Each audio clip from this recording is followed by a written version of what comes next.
দৌলত থেকে শুধু একটু দিতে হবে, প্রয়োজন হলে আমার দেহ নিয়ে একটু আমি যাব, মাহফিলে যাব, মসজিদে যাব, আলেমদের কথাগুলো শুনবো, শুধু বেশি বেশি করে নবীর আদর্শটাকে লালন করে বাস্তবায়ন করব।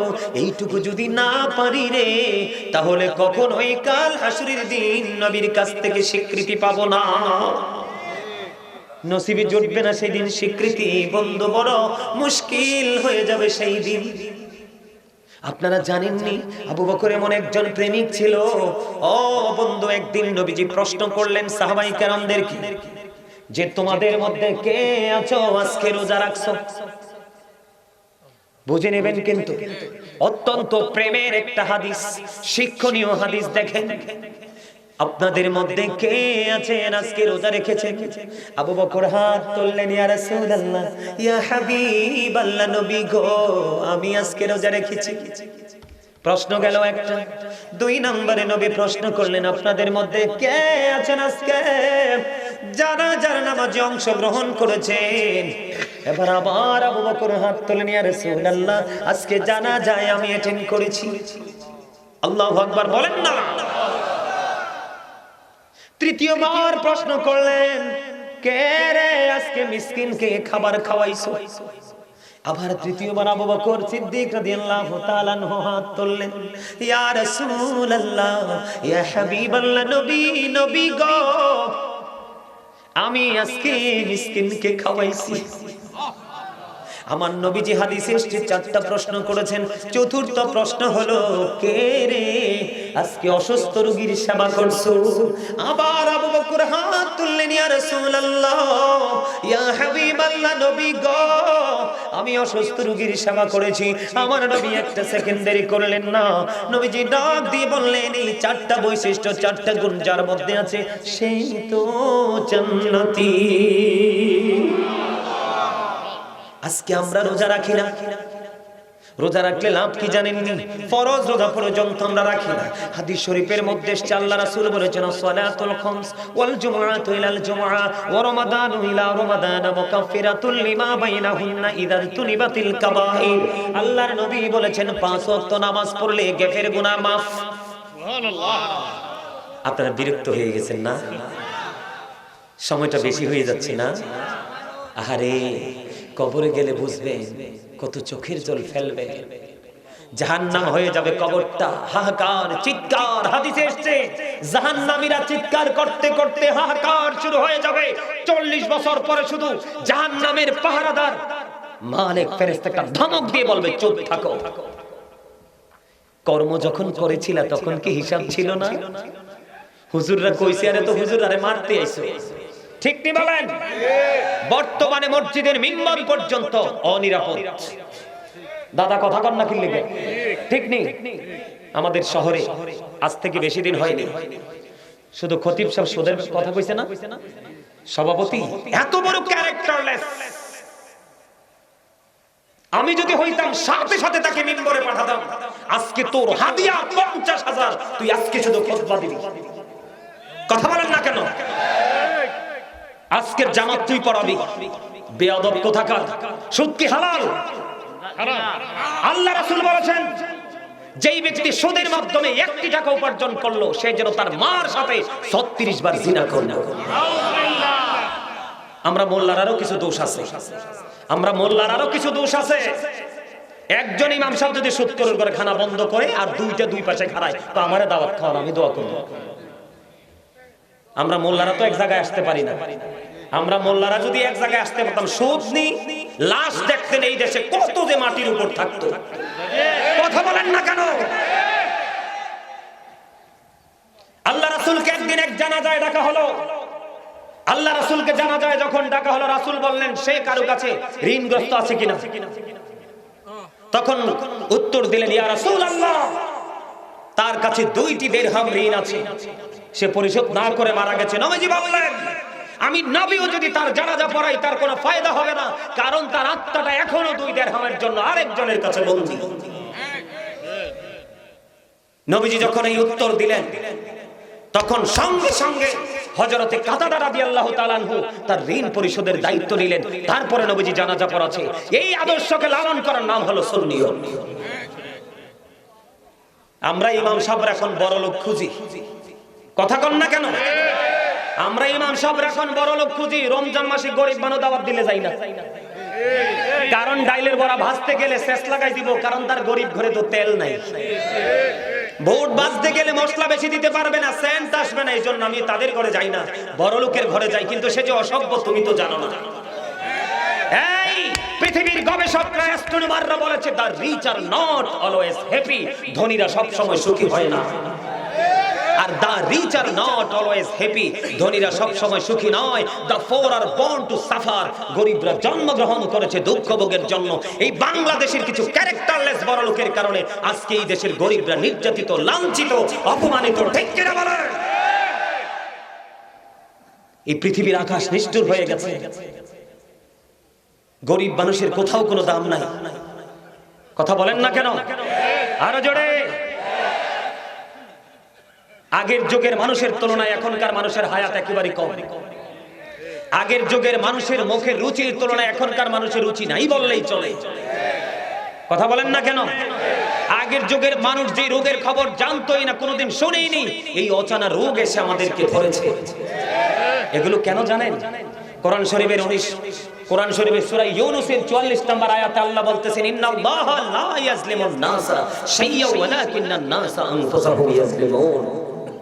এই আল্লাহ ডেকে ডেকে বলে আল্লাহ বান্দার উপর জুলুম করে না, বান্দা নিজে নিজের উপর জুলুম করে। আর আল্লাহ কয় যারা জুলুম করে, আল্লাহ ওয়াজ করে, আমি না, আমারে ভালোবাসলে বাসেন, না বাসলে নাই। আমি একটু পরে নেমে চলে যাব, হয়তো জীবনে আর দেখা হবেও না, আবার হয়তো দেখা হইতেও পারে, কিন্তু হক কথা তো না বললে যাওয়া যাবে না। পবিত্রতা ঘোষণা করো। হুজুর কেমন করে করব গো? আল্লাহ রাব্বুল আলামিন অত্যন্ত চমৎকার ভাবে বললেন জিকির করার জন্য, দারুণ ভাবে বলে দিয়েছে বন্ধু, আল্লাহর বেশি বেশি জিকির করতে, সকালটা সন্ত পবিত্রতা ঘোষণা কর। কেমন করে করব? ফাযকুরুল্লাহ কিয়ামান, দাঁড়িয়ে দাঁড়িয়ে জিকির করো, ও কুউদান, বসে বসে জিকির করো, ওয়া আলা যুনুবিকুম, শুয়ে শুয়ে জিকির করো। তারপরেও জিকির ছাড়া যাবে না। বলো হুজুর জিকিরের মানেটা কি? জিকিরের মানে হলো বন্ধু সুবহানাল্লাহ বলা জিকির, আলহামদুলিল্লাহ বলা জিকির, আল্লাহু আকবার বলা জিকির, লা ইলাহা ইল্লাল্লাহ বলা জিকির।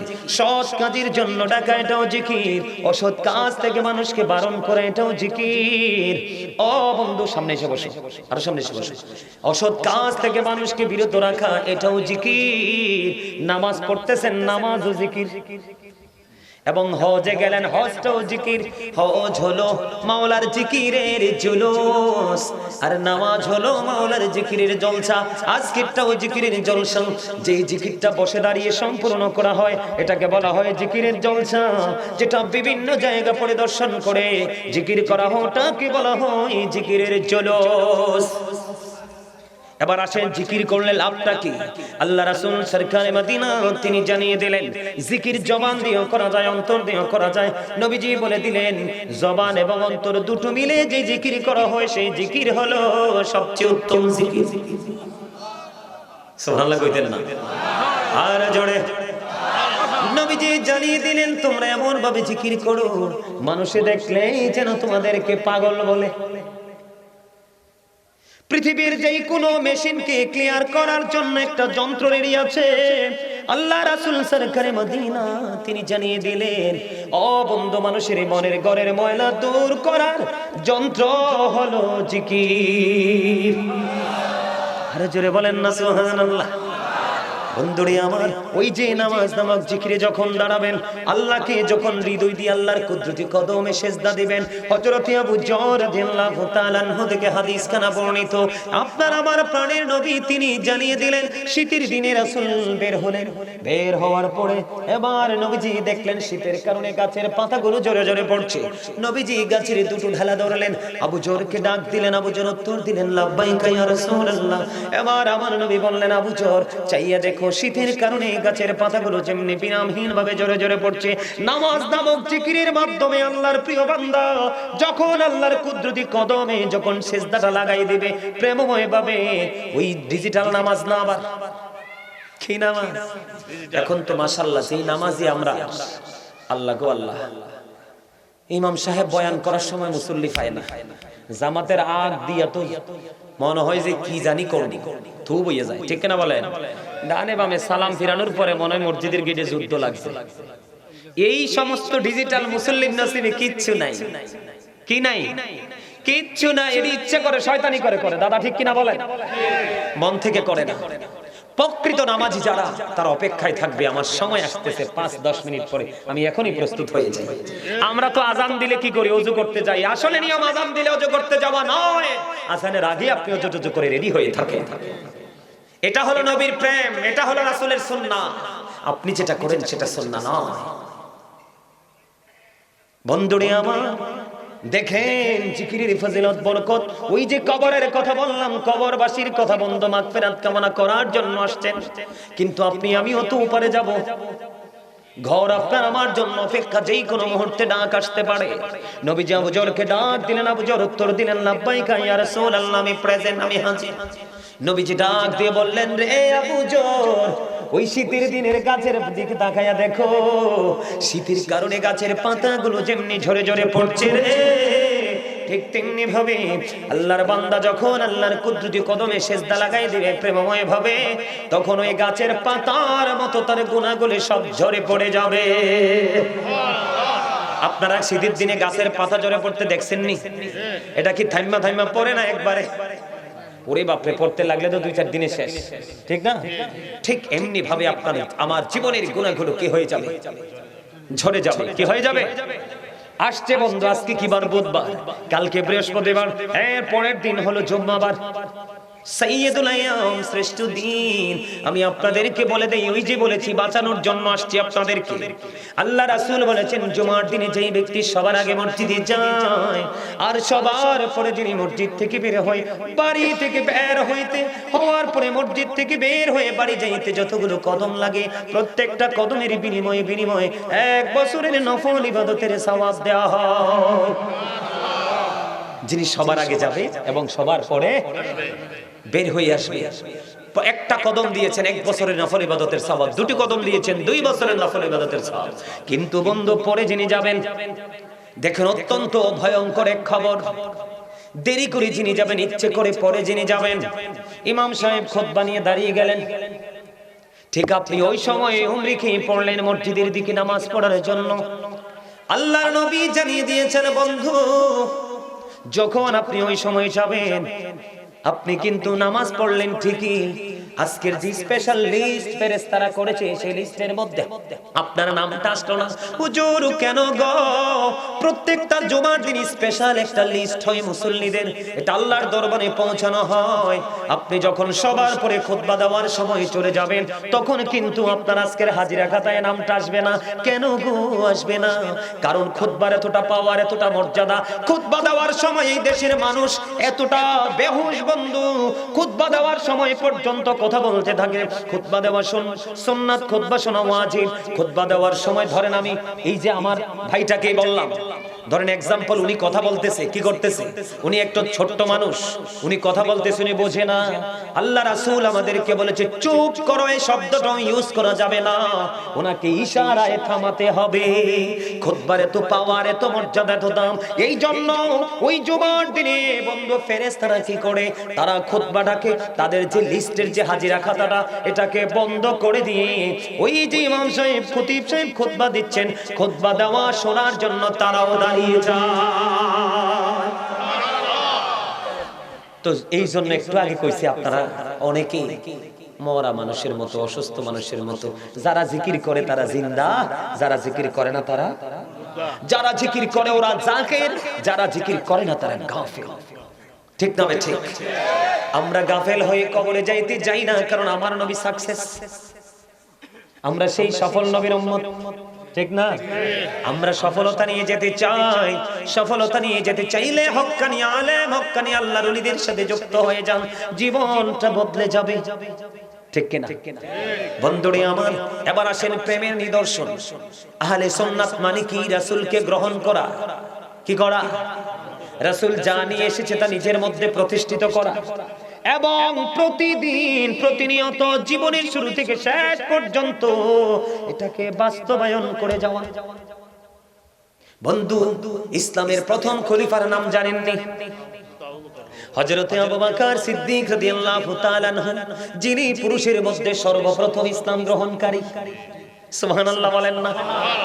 যিনি জান্নাতের সুসংবাদ প্রাপ্ত, যিনি পৃথিবীতে নবীজির উজির বা মন্ত্রী। সুবহানাল্লাহ বলেন না? জীবন দিয়ে, ধন দিয়ে, মাল দিয়ে, সব দিয়ে নবীজির জন্য নিবেদিত প্রাণ হিসাবে কাজ করেছেন হযরতে আবু বকর, এবং তিনি বন্ধু জান্নাতি। এতে কোনো সন্দেহ বন্ধু, ওই হিজরতের রাত্রেও নবীজির সঙ্গী এবং হাউজে কাউসারেও নবীজির সঙ্গী। সুবহানাল্লাহ বলেন না? বলে হুজুর কেন এত প্রেমিক হলেন, কেন এত উঁচু মর্যাদার অধিকারী তিনি হলেন? এটার মানেটা কি? ওনার সিনা ভরা ছিল রাসূল প্রেম। কিন্তু বন্ধু, নবী যখন দিনের দাওয়াত দিতে যেতেন, নবী যে তিনি সত্য নবী কিনা সেই আমলে সংশয় ছিল মানুষের মাঝে। কিন্তু আবু বকর যখন নবীর সাথে প্রেমের ডোরি লাগালো, আবু বকর যখন দ্বীন প্রচার করতে যাইতো, তখন মানুষের মধ্যে কোনো দ্বিধা ছিল না। সুবহানাল্লাহ বলেন না? এই দ্বিধা দূর হয়ে গেল কেন? নবীজির সাথে প্রেমের ডোরি লাগানোর কারণে। যখন পৃথিবী জানতে পেরেছে আবু বকর নবীজির প্রথম খলিফা, ইসলামের প্রথম খলিফা, নবীজির প্রেমিক, নবীজি পৃথিবী থেকে বিদায় হয়ে যাওয়ার আগে অসুস্থ হলেন। অসুস্থ হয়ে যাওয়ার সময় মা আয়েশাকে ডাক দিলেন। মা আয়েশা সিদ্দিকা রাদিয়াল্লাহু তাআলা আনহা থেকে হাদিস কানা বর্ণিত। মা আয়েশাকে ডাক দিয়ে বললেন, আয়েশা রে, আবু বকরকে ডেকে নিয়ে আসো, আমার কাছে ডেকে নিয়ে আসো। কারণ কি? আমি একটা চিঠি লিখে দিব। কারণ অনেক কামনাকারী ভাষণা করবে যে নবীজি চলে যাওয়ার পরে খেলাফতের দায়িত্ব নিতে। আমি নবী ছোট্ট একটা চিঠি লিখে দিয়ে যাব, যেন কোনো কামনাকারী ভাষণাকে বাস্তবায়ন করতে না পারে। আমি চলে যাওয়ার পরে আবু বকর ছাড়া অন্য কেউ যদি খলিফা হয়, আল্লাহ মানবে না, পৃথিবীর মুমিনেরাও মানবে না। জোরে জোরে সুবহানাল্লাহ। এমন প্রেমিক হতে পারবো আমরা? কোনোদিনও পারবো না। বলে না পারলে কি হুজুর আমাদের ক্যারিয়ারটাকে নষ্ট হয়ে যাবে? না না, কারণ নবী তো আমাদেরকে অনেক অনেক বেশি ভালোবাসেন। ঠিক কিনা বলেন? বন্ধুরে আমার, হাদিস শরীফের মধ্যে এসেছে হযরতে আবু বকর যখন কোন সম্প্রদায়ের মধ্যে থাকতেন, কি করতেন? কোন সম্প্রদায়ের মধ্যে থাকতেন, নবীজি বলে দিয়েছেন, হাদিস শরীফের মধ্যে এসেছে, আবু বকর ছাড়া অন্য কেউ সেই সম্প্রদায় থেকে ইমাম হওয়া উচিত নয়। আবু বকর যখন হিজরতের রাত্রিতে নবীজির সঙ্গী হলেন, গুহার মধ্যে যখন অবস্থান করলেন, সাপ যখন সবল মারলো, নবীজি তখন নবীজির চোখে ঘুম ছিল। বন্ধু, সাপে কামড় দিলেন, সাপের বিষে আবু বকরের শরীরটা কি হয়ে গেল? একেবারে কম্পন শুরু করলো। নবীজির ঘুম ভেঙে গেল। নবীজির থুতু মোবারক দিলেন, সাপের বিষটা ধ্বংস হয়ে গেল। বন্ধু, এখানে আমি আপনাদেরকে নিয়ে আসলাম শুধু একটা বিষয় বোঝানোর জন্য। বন্ধু, আমরা নবীর উম্মত হয়ে প্রেম করতে জানি না, কেমন করে প্রেম করতে হয়ে টেকনিক জানি না। এই যে সাপটা যে আবু বকরকে সবল মারলো, সাপটা কি চিনতো না তিনি যে নবী? সাপ যে আবু বকর নবীর সঙ্গী, সাপটা জানতেন না। অবশ্যই সাপ জানতেন। বলে সবল মারার কারণ কি? সবলটা মারার কারণ হলো সবগুলো গর্ত তিনি ফিল আপ করে দিলেন। একটা গর্ত ফিল আপ করার কিছু ছিল না, গর্তের মুখে তিনি পাটা লাগাইয়া দিলেন। পাটা লাগাইতে দেরি, সাপটা সবল মারতে দেরি করলো না। এই সাপটা সবল মারলো কেন? আবু বকরকে ধ্বংস করার জন্য নয়, নিশ্চিহ্ন করার জন্য নয়। তার কারণ হলো সাপটা আজকে পর্যন্ত বসবাসের বয়সে গর্তের মধ্যে 1500 বছর। সুবহানাল্লাহ বলেন না? আবু বকর, তুমি তোমার পাটা সরাইয়া নাও। আমার এই গর্তে বসবাসের বয়স হলো 15,500 বছর। আমি প্রাণের নবীর দিদারের আশায় আছি, আমি আমার নবীজির দিদার লাভ করব। বন্ধুরে আমার, শুধু এখানে একান্ত নয়, আরো মজার মজার খবর হলো। বন্ধুরে আমার, তাবুক যুদ্ধের পূর্বে, এদিকে তাকান, তাবুক যুদ্ধের পূর্বে নবীজি অর্ডার করলেন, তোমরা দান করো। কি করো? নবীজি বললেন। এবার হযরতে ওমর মনে মনে চিন্তা করলেন, ওমরের জীবনের আমল এত বেশি করেছেন যেটা হিসাব করলে আকাশের তারার চাইতেও বেশি হবে। কিন্তু এত আমল করার পরেও আবু বকরের প্রেমকে ওভারটেক করতে পারেনি। হযরত ওমর রাদিয়াল্লাহু তাআলা আনহু মনে মনে চিন্তা করলেন, তিনি মনে মনে চিন্তা করলেন কি করব, আমার জীবনেতে কোনোদিন আমি আবু বকরকে হারাতে পারিনি। হযরত আবু বকর সিদ্দিক রাদিয়াল্লাহু তাআলা আনহুকে আমি ওভারটেক করতে পারিনি। আজকে আমার কাছে সুযোগ আছে, রাসূল বলেছেন দান করার জন্য। তারা তাদের দান করার জন্য প্রস্তুত। এবার যখন রাসূলের দরবারে গেলেন, যাওয়ার পরে হযরত ওমরকে প্রশ্ন করলেন, ওমর তুমি কতটুকু এনেছো? হযরত ওমর ডাক দিয়ে বললেন, আমার কাছে যা আছে তা থেকে অর্ধাংশ নিয়ে এসেছি। ফ্যামিলি পরিবারের জন্য কি রেখে এসেছো? হযরত ওমর বললেন, ইয়া রাসূলুল্লাহ, ইয়া হাবিবাল্লাহ, নবী, আমি আমার ফ্যামিলির জন্য অর্ধেক রেখে এসেছি। দেখেন তাদের কম্পিটিশনটা। এখন আপনার আমাদের কি যদি দান করতে বলে কেউ, আমরা 500 টাকার নোটটা লুকাই, কথা কয় না, আচ্ছা না? তখন যদি আমি অন কই না আজকে মাহফিলের জন্য একটু দান করে যান না, দেখবেন কইব ফসরাবে ধরছে, নাম্বার 1 নাম্বার 2 হুজুর হমানে ধরছে। কথা কন না কেন? না ভুল কইছি? দেখেন প্রেম এমনি এমনি আল্লাহ পাওয়া যায় না, এমনি এমনি তার আল্লাহর প্রিয় হয় না। হযরত ওমরের মিশনটা কি?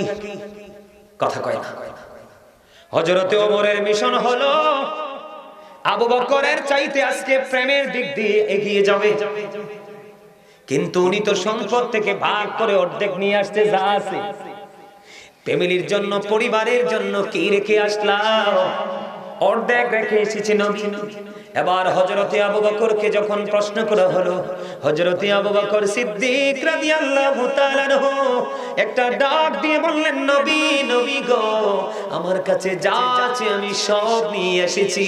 ফ্যামিলির জন্য কি রেখে এসেছো? এবার হযরতে আবু বকর ডাক দিয়ে বলে, ইয়া রাসূলুল্লাহ, আমি আমার ফ্যামিলি পরিবারের জন্য আল্লাহ এবং আল্লাহর হাবিবকে রেখে এসেছি।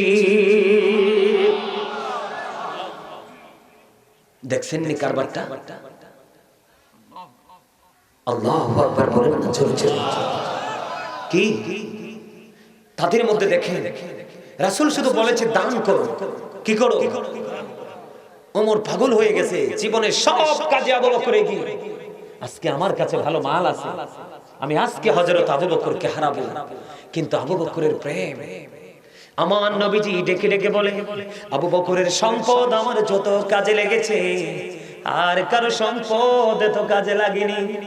আবু বকর দু চোখের পানি ছেড়ে দিয়ে কান্দে আর বলে, নবী, নবী গো, আমার জীবন, আমার দৌলত যা আছে সবই তো আপনার। জোরে জোরে বলেন না সুবহানাল্লাহ। ও বন্ধু, আবু বকর এমন প্রেমিক ছিলেন রে। আবু বকর শুধু একটু শুনেছিলেন যে আবু বকর কিনি নবীজি হিজরত করবে। হিজরতের রাত্রিতে গভীর রজনীতে শুধু আবু বকরের ঘরের দরজায় একটা টোকা দিছে নবীজি। কয়টা? মাত্র একটা টোকা দিছে রে। পাগলের মতো দরজা গলে হাজির গো নবী, আমি হাজির। আবু বকর কেমন করে সম্ভব রে এই গভীর রজনীতে একটা টোকা দেওয়ার পরে এত স্টেট ভাবে হাজির হওয়া? নবী, যেদিন শুনেছি আপনার সাথে আমার হিজরত হবে গো নবী, সেই দিন থেকে আমি বিছানায় পিঠ লাগাই নাই। কখন জানি রে আমার নবীর ডাক আসে। এটার নাম হলো বন্ধু প্রেম। আমাদেরকে মারামারি করতে হবে না, যুদ্ধ করতে হবে না, দৌলত থেকে শুধু একটু দিতে হবে। প্রয়োজন হলে আমার দেহ নিয়ে একটু আমি যাব, মাহফিলে যাব, মসজিদে যাব, আলেমদের কথাগুলো শুনবো। শুধু বেশি বেশি করে নবীর আদর্শটাকে লালন করে বাস্তবায়ন করব। এইটুকু যদি না পারি রে, তাহলে কখনোই কাল হাসরের দিন নবীর কাছ থেকে স্বীকৃতি পাবো না। নসিবে জুটবে না সেই দিন স্বীকৃতি। বন্ধু, বড় মুশকিল হয়ে যাবে সেই দিন। আপনারা জানেননি আবু বকর এমন একজন প্রেমিক ছিল। ও বন্ধু, একদিন নবীজি প্রশ্ন করলেন সাহাবাই কেরামদেরকে যে তোমাদের মধ্যে কে আছো আজকে রোজা রাখছো? বুঝে নেবেন কিন্তু অত্যন্ত প্রেমের একটা হাদিস, শিক্ষণীয় হাদিস। দেখেন আপনাদের মধ্যে কে আছেন আজকে রোজা রেখেছেন? আবু বকর হাত তুললেন, ইয়া রাসূলুল্লাহ, ইয়া হাবিবাল্লাহ, নবী গো, আমি আজকে রোজা রেখেছি। প্রশ্ন গেল একটা। 2 নম্বরে নবী প্রশ্ন করলেন, আপনাদের মধ্যে কে আছেন আজকে জানাজার নামাজে অংশগ্রহণ করেছেন? এবার আবার আবু বকর হাত তুললেন, ইয়া রাসূলুল্লাহ, আজকে জানাজায় আমি অ্যাটেন্ড করেছি। আল্লাহু আকবার বলেন না। তৃতীয়বার প্রশ্ন করলেন, কে রে আজকে মিসকিনকে খাবার খাওয়াইছো?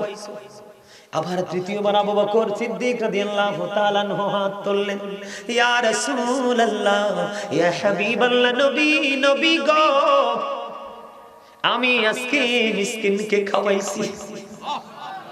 আমার নবীজি হাদিসে এসেছে 4টা প্রশ্ন করেছেন। চতুর্থ প্রশ্ন হলো, কে রে আজকে অসুস্থ রোগীর সেবা করছো? আবার আবু বকর হাত তুললেন, ইয়া রাসূলুল্লাহ, ইয়া হাবিবাল্লাহ, নবী গো, আমি অসুস্থ রোগীর সেবা করেছি। আমার নবী একটা সেকেন্ড দেরি করলেন না। নবীজি ডাক দিয়ে বললেন, এই 4টা বৈশিষ্ট্য, 4টা গুণ যার মধ্যে আছে সেই তো জান্নাতি। আজকে আমরা রোজা রাখি না। রোজা রাখলে লাভ কি জানেননি? ফরজ রোজা পর্যন্ত আমরা রাখি না। হাদিস শরীফের মধ্যে এসেছে, আল্লাহ রাসূল বলেছেন, সালাতুল খামস ওয়াল জুমআতু ইলাল জুমআ ওয়া রমাদানু ইলা রমাদান মুকাফফিরাতুল লিমা বাইনাহুন্না ইযা তুনিবাতিল কাবাইর। আল্লাহর নবী বলেছেন, 5 ওয়াক্ত নামাজ পড়লে গ্যাফের গুনাহ মাফ। সুবহানাল্লাহ। আপনারা বিরক্ত হয়ে গেছেন না? সময়টা বেশি হয়ে যাচ্ছে না? আহারে, কবরে গেলে বুঝবেন কত চোখের জল ফেলবে। জাহান্নাম হয়ে যাবে কবরটা। হাহাকার, চিৎকার। হাদিসে এসেছে, জাহান্নামীরা চিৎকার করতে করতে হাহাকার শুরু হয়ে যাবে। 40 বছর পরে শুধু জাহান্নামের পাহারাদার মালিক ফেরেশতাকে ধমক দিয়ে বলবে, চুপ থাকো। কর্ম যখন করেছিলা তখন কি হিসাব ছিল না? হুজুররা কইছে, আরে তো হুজুর আরে মারতে আইছো। ঠিক নি বলেন? বর্তমানে মসজিদের মিম্বর পর্যন্ত অনিরাপদ। দাদা কথা কন না কি লিখে? ঠিক নি? আমাদের শহরে আজ থেকে বেশি দিন হয়নি, শুধু খতিব সাহেব সুদের কথা কইছে না, সভাপতি এত বড় ক্যারেক্টারলেস। আমি যদি হইতাম সাথে সাথে তাকে মিম্বরে পাঠাতাম, আজকে তোর হাদিয়া 50,000, তুই আজকে শুধু খুতবা দিবি। কথা বলেন না কেন? আজকের জামাত তুই পড়াবি। বেয়াদব কোথাকার। সুদ কি হালাল? আল্লাহ রাসূল বলেছেন, যেই ব্যক্তি সুদের মাধ্যমে 1 টাকা উপার্জন করলো, সে যেন তার মার সাথে 36 বার জিনা করলো। আমরা মোল্লারারও কিছু দোষ আছে। একজন ইমাম সাহেব যদি সুদখোর করে খানা বন্ধ করে আর 2টা 2 পাশে খাড়ায়, তো আমারে দাওয়াত খাওয়ান, আমি দোয়া করব। আমরা মোল্লারা তো এক জায়গায় আসতে পারি না। আমরা মোল্লারা যদি এক জায়গায় আসতে পারতাম, সুদ নি লাশ দেখতেন এই দেশে কত যে মাটির উপর থাকতো। কথা বলেন না কেন? আল্লাহ রাসূলকে একদিন এক জানাজায় ডাকা হলো। আল্লাহ রাসূলকে জানাজায় যখন ডাকা হলো, রাসূল বললেন, সে কারো কাছে ঋণগ্রস্ত আছে কিনা? তখন উত্তর দিলেন, ইয়া রাসূলুল্লাহ, তার কাছে 2টি দিরহাম ঋণ আছে, সে পরিশোধ না করে মারা গেছে। নবীজি বললেন, আমি নবীও যদি তার জানাজা পড়াই তার কোনো ফায়দা হবে না, কারণ তার আত্মাটা এখনো 2 দিরহামের জন্য আরেকজনের কাছে বন্দী। নবীজি যখন এই উত্তর দিলেন, তখন সঙ্গে সঙ্গে হযরতে কাতাদা রাদিয়াল্লাহু তাআলা আনহু তার ঋণ পরিশোধের দায়িত্ব নিলেন। তারপরে নবীজি জানাজা পড়াছে। এই আদর্শকে লালন করার নাম হলো সুন্নিয়ত। আমরা ইমাম সাহেব এখন বড় লোক খুঁজি। কথা কন না কেন? আমরা ইমাম সাহেব এখন বড় লোক খুঁজি, রমজান মাসে গরিব মানুষ দাওয়াত দিলে যাই না। কারণ ডাইলের বড়া ভাজতে গেলে শেষ লাগাই দিব, কারণ তার গরিব ঘরে তো তেল নাই। ভোট বাজতে গেলে মশলা বেশি দিতে পারবে না, সেন্ট আসবে না, এই জন্য আমি তাদের ঘরে যাই না, বড় লোকের ঘরে যাই। কিন্তু সে যে অসভ্য তুমি তো জানো না।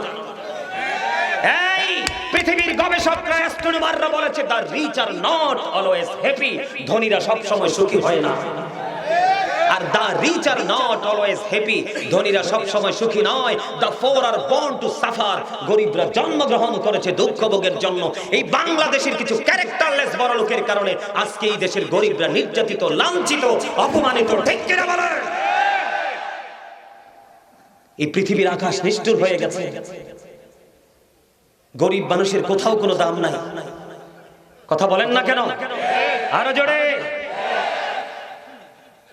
আগের যুগের মানুষের তুলনায় এখনকার মানুষের হায়াত একেবারে কম। আগের যুগের মানুষের মুখের রুচির তুলনায় এখনকার মানুষের রুচি নাই বললেই চলে। কথা বলেন না কেন? আগের যুগের মানুষ যে রোগের খবর জানতোই না, কোনোদিন শুনেইনি, এই অজানা রোগ এসে আমাদেরকে ধরেছে। এগুলো কেন জানেন?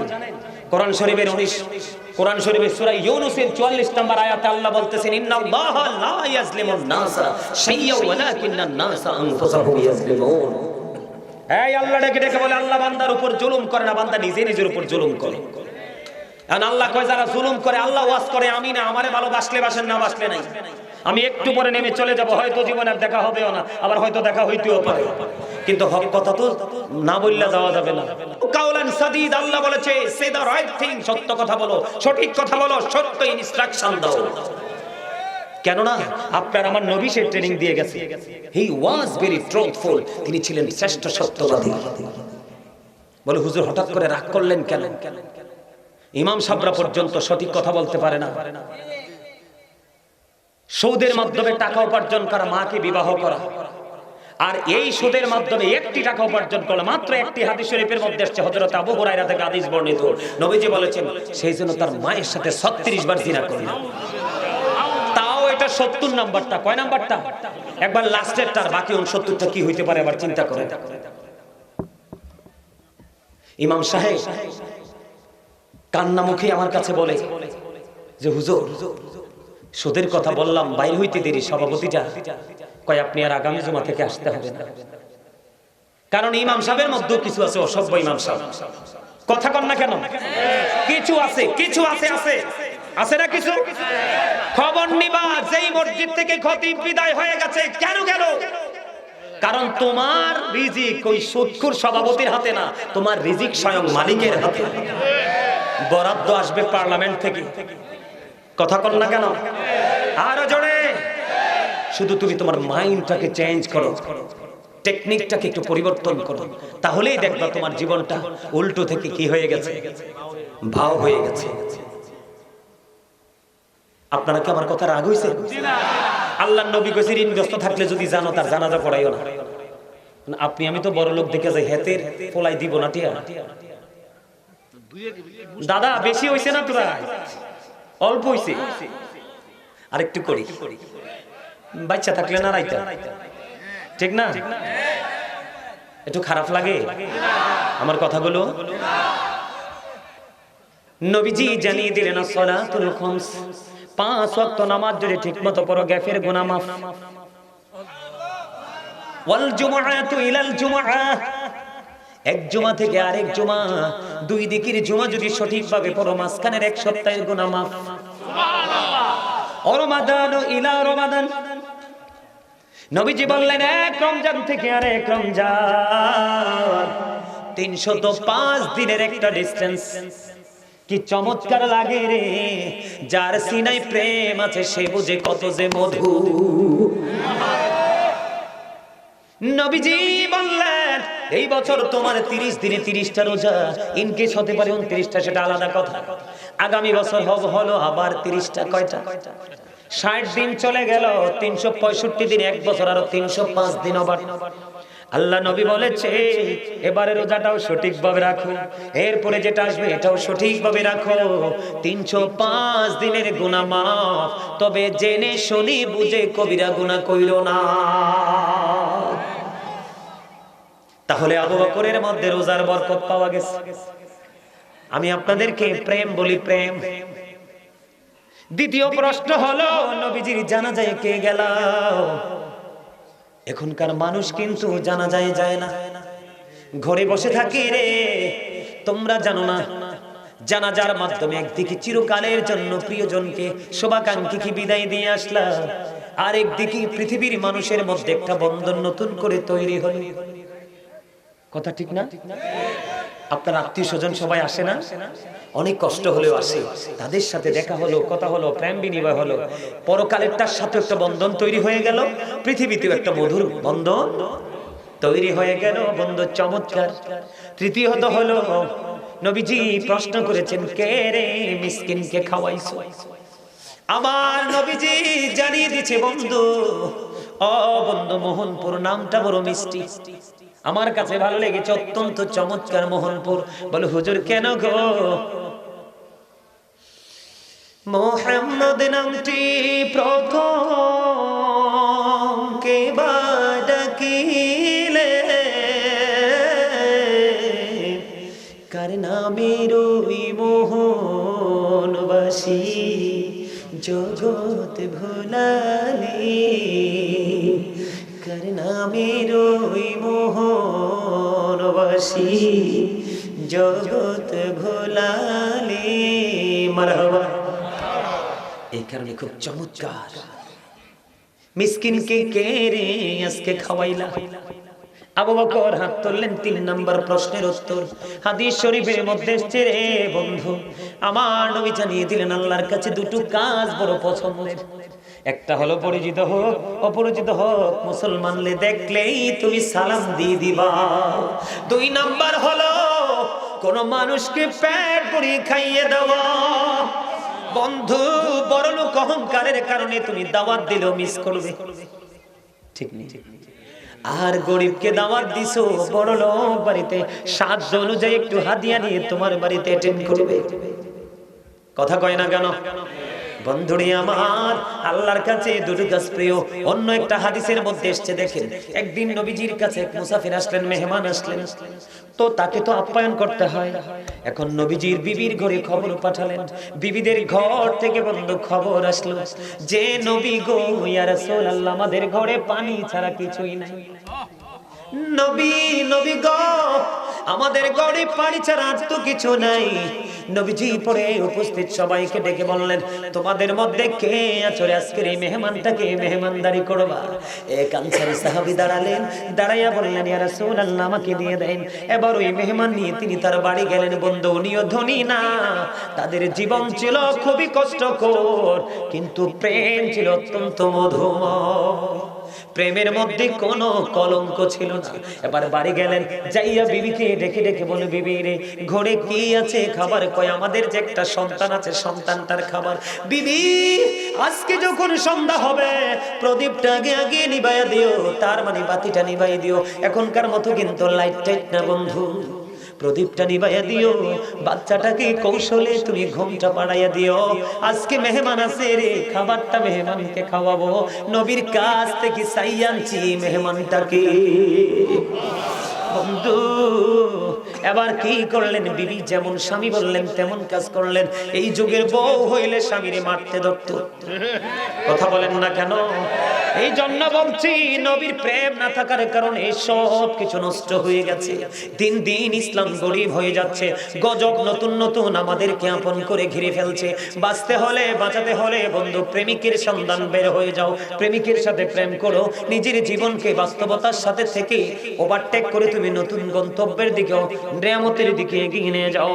বন্ধু, এবার দিন তো রাত্র চলে গেল। সকাল যখন হলো রে, ওই আনসারী সাহাবী নবীজির দরবারের দিকে আসতেছে। নবীজি সাহাবাকে দেখে শুধু হাসে রে, শুধু মিষ্টি মিষ্টি করে হাসে। সাহাবায়ে কেরাম দেখে দেখে বললেন, নবী গো, কারণ কি? নবী বললেন, গত রজনীতে তুমি মেহমানের সাথে যে আচরণ করেছো, আমার আল্লাহ অনেক বেশি খুশি হয়েছে। এই খবর আমি পেয়েছি, এই জন্য হাসি। এই গুণ কার মধ্যে আছে? হযরতে আবু বকর। ও বন্ধু, গরিব মানুষ সম্পর্কে অন্য হাদিসের মধ্যে এসেছে, রাসূল বলেছে, তোমরা যখন তোমাদের ঘরের মধ্যে রান্না করো, কি করো? রান্না যখন করো রে, তখন তরকারিতে ঝোলটা একটু বাড়াইয়া দিও। কি করে দিও? ঝোলটা একটু বাড়াই দিও। তোমার পাশে তো গরিব মানুষ আছে, তুমি যেন তার ঘরে একটা বাটি তরকারি দিতে পারো। এমনও হয় রে, বড় লোকের ঘরে খাবার যায় ডাস্টবিনে, অনেক ঝুটা হয়ে যায়, আর পাশের ঘরে সুটকিও মিলে না। এত নিষ্ঠুর হোক কেন রে মানুষ? কারণ এত নিষ্ঠুর হওয়ার পিছনে কারণ হলো, মানুষ এখন আলেমদেরকে ফলো করে না, ফলো করে বেঈমান কাফের মুশরিকদেরকে। কথা কন না? যুবক, তোমরা কিছু মনে করো না, বর্তমান প্রজন্মের ম্যাক্সিমাম যুবক যুবতী ইহুদিদের কালচারে রঙিন হয়ে গেছে। মাথা থেকে পা পর্যন্ত ইহুদিদের কালচার, সকাল থেকে বিকেল পর্যন্ত ইহুদিদের সংস্কৃতি লালন করা, এটা কখনোই কোনো মুমিনের জীবনে সুফল বয়ে আনতে পারে না। আল্লাহ কোরআনে বলতেছে ইন্নাল কাফিরিনা কানু লাকুম আদুওয়াম মুবিনা। আল্লাহ কোরআনে বলতেছে দা হেরিটেক্স আর the eternal enemy of the believers. ঈমানদারদের প্রকাশ্য শত্রু হলো বেঈমান কাফেরেরা। আপনারা দেখেন ইসরায়েল কেমন করে মুসলমানকে বন্ধ ধ্বংস করছে। পাশের দেশ ভারত আপনি চায়া দেখেন মসজিদ ভেঙে ভেঙে মন্দির বানাচ্ছে, সুযোগে পাইলে মুসলমানকে গায়েল করে ফেলছে। আর আমরা সেই মুসলমান হয়ে নবীর প্রেমিক হয়ে ইসলামের রঙে রঙিন হয়ে আমরা বেঈমান কাফেরদের সংস্কৃতি লালন করছি। এর চেয়ে বড় লজ্জার কিছুই হতে পারে না। বলে হুজুর একটা এক্সাম্পল দেন। এই যে যুবক তোমরা জিন্স প্যান্ট পরেছো, আল্লাহি আল্লাহর কসম করে বলছি রে, বুখারী শরীফের মধ্যে এসেছে এই পোশাক তোমাদেরকে জাহান্নামে নেবে, তোমরা পাহাড় পরিমাণ যদি আমল করতে পারো। বলে হুজুর কেন? এটার কারণ হলো বন্ধু আল্লাহ বলেছেন লিবাসুত তাকওয়া যালিকা খায়র। আল্লাহর কোরআন থেকে কালেক্ট করেছি। আল্লাহ বলতেছেন পুরুষের জন্য ফরজ হলো বন্ধু উপর দিয়ে নাভি বরাবর আর নিচে দিয়ে থাকবে টাকনুর উপরে। এখন তোমরা যে জিন্স প্যান্ট পরে এটার চরিত্র এটা ক্রিয়েট করা হয়েছে স্মল করে, এটাকে বন্ধু ছোট নাভির 3 থেকে 4 আঙ্গুল নিচে থাকে, এই নাভি বরাবর থেকে টাকনুর উপরে রেখে প্যান্ট পরা, লুঙ্গি পরা, পায়জামা পরা, যা পোশাক তোমরা পুরুষরা পরো এটা বন্ধু পরা ইমানদারের জন্য ফরজ। আসেনি সেটার ধারে কাছে? কোন ইমাম সাহেবকে কোনোদিন প্রশ্ন করলা না হুজুর প্যান্টটা পরার পরে পিছন দিয়ে লজ্জাস্থান দেখা যায়, এটা পরবো কি পরবো না, এটা কোত্থেকে আসলো? চুলটা কাটো, সেলুনে গেলে দেখা যায় শুধুমাত্র বেঈমান কাফেরদের পিকচার, তুমি ওখান থেকে চুজ করো। এটা কখনোই কোনো মুসলমানের জীবনে সুফল বয়ে আনবে না। সাবধান হও, সচেতন হও, কারণ আজকে তুমি হয়তো তোমার মতো করে করছো, কিন্তু তোমার ছেলে যখন বিয়ের পরে শৃঙ্খল হবে, মেয়ে যখন শৃঙ্খল হবে, সেদিন বুঝতে পারবা যন্ত্রণা কত প্রকার কি কি।